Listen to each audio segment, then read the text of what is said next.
Buon pomeriggio a tutti, benvenuti all'Ippodromo Arcoveggio di Bologna. Sono prossimi al via i cavalli della prima corsa, una categoria G per cavalli anziani con in sediolo gli aspiranti allievi.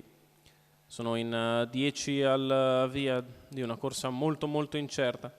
L'1 Oktoberfest, 2 Aloha Bay, 3 Bassù ZS, 4 Argentina Lux, 5 Sharif Dei Rum, 6 Zibellino Matto, in seconda fila 7 Assisi Pax, 8 Pensiero Adri, 9 Viller, 10 Tuberosa.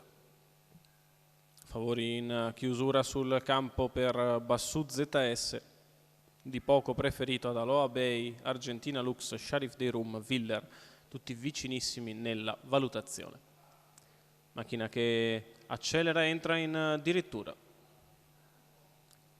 e li lascia con Argentina Lux veloce ad assumere l'iniziativa nei confronti di Sharif Dei Rum al suo esterno, poi Bassù ZS che si parcheggia allo steccato avanti ad Oktoberfest, mentre parte molto bene dalla seconda fila Viller, che figura già in terza posizione allo steccato.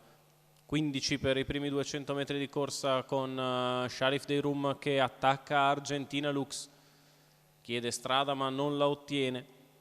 Rimane così al comando Argentina Lux, Bassù ZS che è lì secondo alla corda costringendo di fuori Sharif Dei Rum.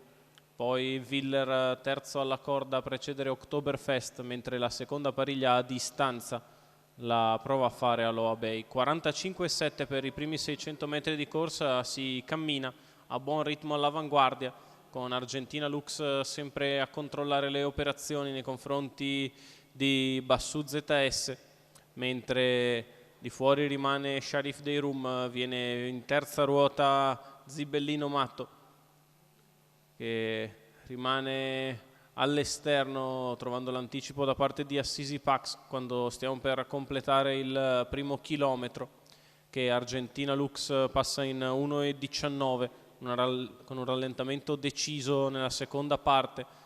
Cala Sharif Dei Rum, Bassù ZS rimane sempre incollato alla scia di Argentina Lux, poi Viller.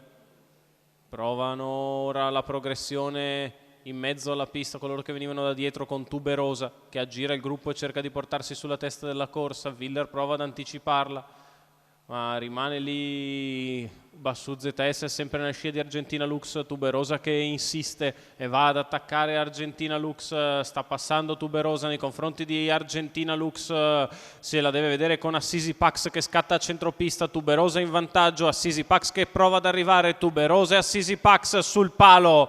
Probabilmente Assisi Pax riesce ad avere la meglio nei confronti di Tuberosa. La foto è ovviamente stretta, c'è 37 da arrivare, 1:17,7 il ragguaglio cronometrico.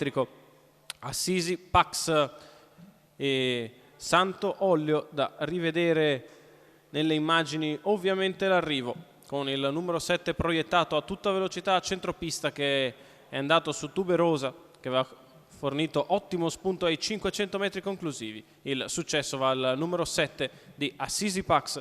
Santo Ollio in sediolo per il training di Cosimo Palomba e la proprietà del signor Francesco Felicetti.